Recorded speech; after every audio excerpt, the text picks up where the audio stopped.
Was geschah wirklich am 30. Juni 1908 über der sibirischen Taiga? Eine Explosion in der Atmosphäre. Kein Einschlag, kein Krater, aber eine Zerstörung, die bis heute Fragen aufwirft. Mehr als 100 Jahre später ist das Tunguska-Ereignis noch immer nicht vollständig erklärt. Lost places.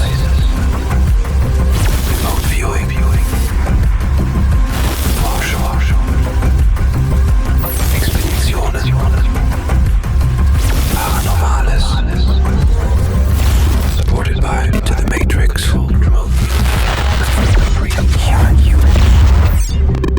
The True Human Show.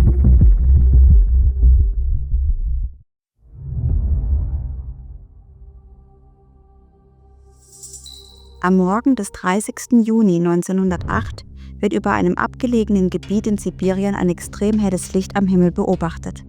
Kurz darauf kommt es zu einer gewaltigen Explosion in der Atmosphäre. Die Druckwirkung ist über eine große Entfernung wahrnehmbar. Das betroffene Gebiet ist schwer zugänglich. Eine unmittelbare wissenschaftliche Untersuchung findet nicht statt. Erst Jahre später erreichen Expeditionen den Ort des Geschehens. Dort zeigt sich ein ungewöhnliches Bild. Auf einer Fläche von mehr als 2000 Quadratkilometern liegen Bäume flach am Boden. Sie sind radial nach außen gerichtet. Im Zentrum stehen noch Bäume, jedoch ohne Rinde und mit deutlichen Schäden. Ein Einschlagskrater wird nicht gefunden. Dieses Muster passt nicht zu einem klassischen Einschlag eines festen Körpers. Es deutet auf eine Explosion in der Luft hin. In den Tagen nach dem Ereignis werden in weiten Teilen Europas und Asiens ungewöhnlich helle Nächte beobachtet.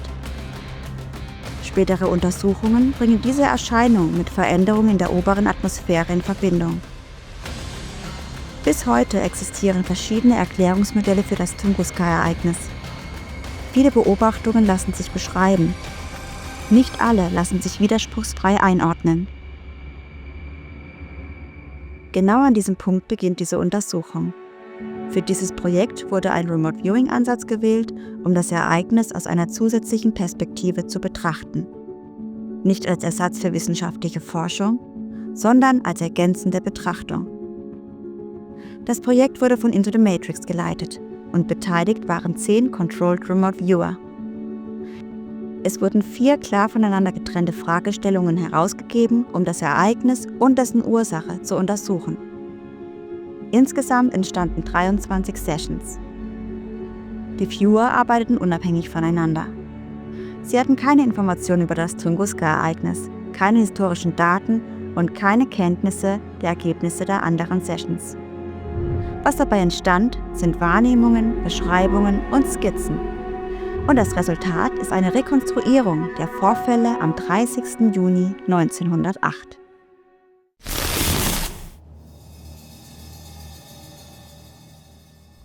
Die Viewer hatten die Aufgabe, das Ereignis zu beschreiben und möglichst viele Informationen über Ursache, Ablauf und Hintergründe herauszuarbeiten. Das Ergebnis war ein in sich konsistentes Bild eines Geschehens, das deutlich von den allgemeingängigen Theorien abweicht. Die von den Viewern gelieferten Informationen ergaben ein geschlossenes Bild einer Situation in der Vergangenheit, die tragischer kaum sein könnte und zugleich viele neue Fragen aufwirft. Zunächst hatten die Viewer die Aufgabe, die Hauptursache zu beschreiben, die zum Tunguska-Ereignis führte. Alle beschrieben unabhängig voneinander ein Objekt, das im Fokus stand und in direktem Zusammenhang mit der Ursache zu stehen schien. Die Rohdaten der Session zu diesem Objekt waren bemerkenswert ähnlich. Es schwebte langsam in der großen Höhe, über der Erde, konnte jedoch auch sehr schnell wenden und manövrieren, was die Viewer besonders beeindruckte. Weiter wurde es als riesengroß beschrieben, mit metallischen Elementen und Flächen, Innenräumen, einem Eingang sowie einem Emblem darüber. Es gab Korridore, gepolsterte Elemente und unterschiedliche Räume. Neben diesem Hauptobjekt wurden weitere kleinere Objekte beschrieben, die aus ihm ausschwärmten, als würden sie sich verteilen. In allen Sessions befanden sich im Inneren Lebewesen, die durchweg als positiv wahrgenommen wurden. Und diese Lebewesen waren aus einem bestimmten Grund an diesem Ort. Es ging um Beobachtung, um Forschung, Analyse, Neugier, Kommunikation und Kontaktaufnahme. Es schien, als wären sie nicht zum ersten Mal hier und es wurde beschrieben, dass sie von weit her angereist waren. Du willst wissen, woher? Das wird dich vielleicht überraschen. Mehr dazu später. Generell wirkten sie optimistisch bis zu einem bestimmten Moment. Ein Auslöser brachte sie in eine reine Beobachterposition. Sie warteten ab. Es kam zu Diskussionen und Meinungsverschiedenheiten. Und am Ende wurden sie sehr traurig und standen vor der Notwendigkeit, sich nach einer neuen Bleibe umzusehen, in einer Umgebung, zu der sie nicht gehörten. Neben diesem riesigen, schwebenden Komplex beschrieben die Viewer ein einzelnes Objekt, das separat betrachtet wurde. Es war sehr schnell unterwegs, drehte sich um die eigene Achse, gewann zunächst an Höhe und sank anschließend steil nach unten. Einige Viewer erinnerte das Wahrgenommene an eine Rakete. Und ein Viewer nahm wahr, dass sich auch in diesem Objekt ein Lebewesen befand. Es stand in Verbindung mit einer Gruppe von Lebewesen, die sich an einem anderen Ort aufhielten. Und diese Gruppe wartete auf ein Ereignis, das geplant und gezielt herbeigeführt wurde. Einzelne Mitglieder blickten, als würden sie auf einen Monitor schauen und verfolgten etwas mit ihren Augen. Und dann gab es noch diese Energie. Kraftvoll, zerstörerisch und explosiv. Sie ging vom kleinen Objekt aus und traf auf den großen Komplex, der sich unter ihm befand. Genau an seiner schwächsten Stelle. Einem Bereich, der bunt reflektierte. Was war geschehen? Wie sind diese Informationen zu deuten? Wir haben eine vorsichtige Interpretation vorgenommen und den Ereignisablauf anhand der vielen Eindrücke aus insgesamt 23 Sessions rekonstruiert, ohne Anspruch auf Wahrheit. Deshalb ist die folgende Ereignisbeschreibung als das zu verstehen, was sie ist: eine Theorie. Was denkst du? Schreib uns deine Theorie in die Kommentare.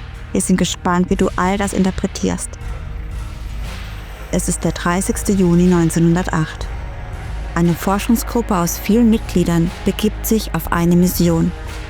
Als Fortbewegungsmittel nutzen sie ein Objekt von riesigem Ausmaß, das in der Lage ist, sich schnell zu bewegen, spontan zu wenden und präzise zu manövrieren, gleichzeitig aber auch fähig ist, langsam und stabil in großer Höhe zu schweben.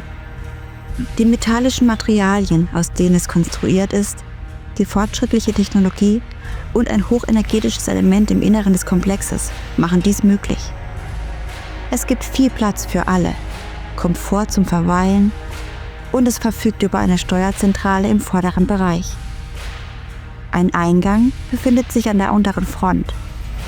Er wirkt zunächst klein, kann sich jedoch ausdehnen, sodass sein Durchmesser variabel ist. Über dem Eingang ist ein Emblem angebracht, das als Kennung dient. Der Ausgangspunkt dieser Reise liegt in ungewöhnlichen Gefilden.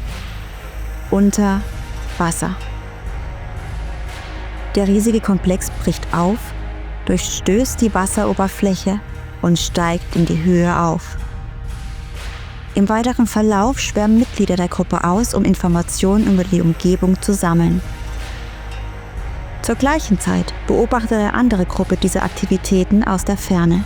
Es wirkt, als hätten sie nur darauf gewartet. Ein Prozess wird gestartet.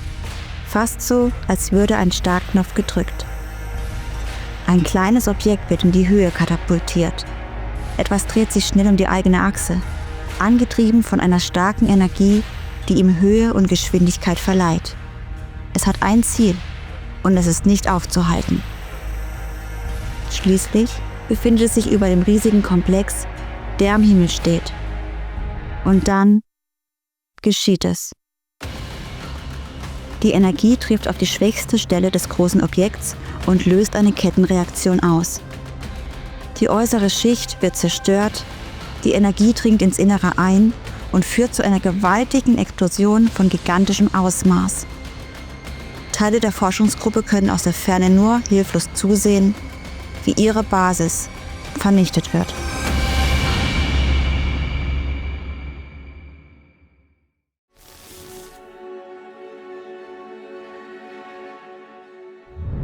Die hier gezeigte Rekonstruktion basierte ausschließlich auf den Ergebnissen der Remote Viewing Sessions dieses Projekts.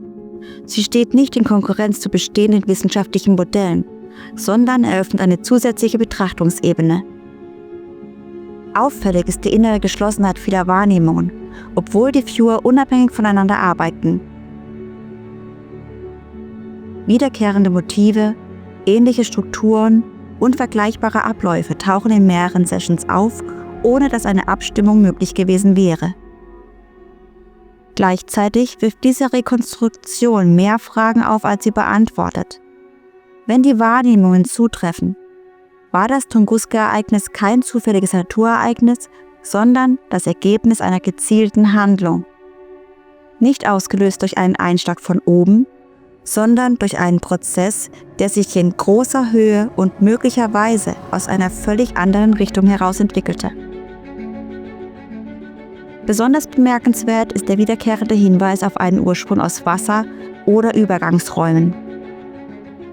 Sollte dies zutreffen, würde das gängige Bild von unbekannten Flugobjekten grundlegend in Frage gestellt. Was, wenn nicht alle unbekannten Flugobjekte aus dem Weltraum stammen? Was, wenn ein Teil von ihnen aus unterirdischen oder unterwasserähnlichen Bereichen kommt oder aus Zonen, die unserer klassischen Vorstellung von Raum, Ort und Bewegung nicht entsprechen? Was würde das für unser Verständnis von Technologie, Herkunft und Anwesenheit bedeuten? Und welche Rolle spielte der Ort von Tunguska selbst in diesem Geschehen?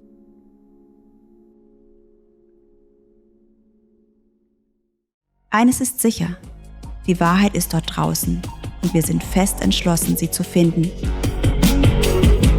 Wenn dir unser Video gefallen hat, freuen wir uns sehr über deine Unterstützung, denn unsere Arbeit ist spendenbasiert.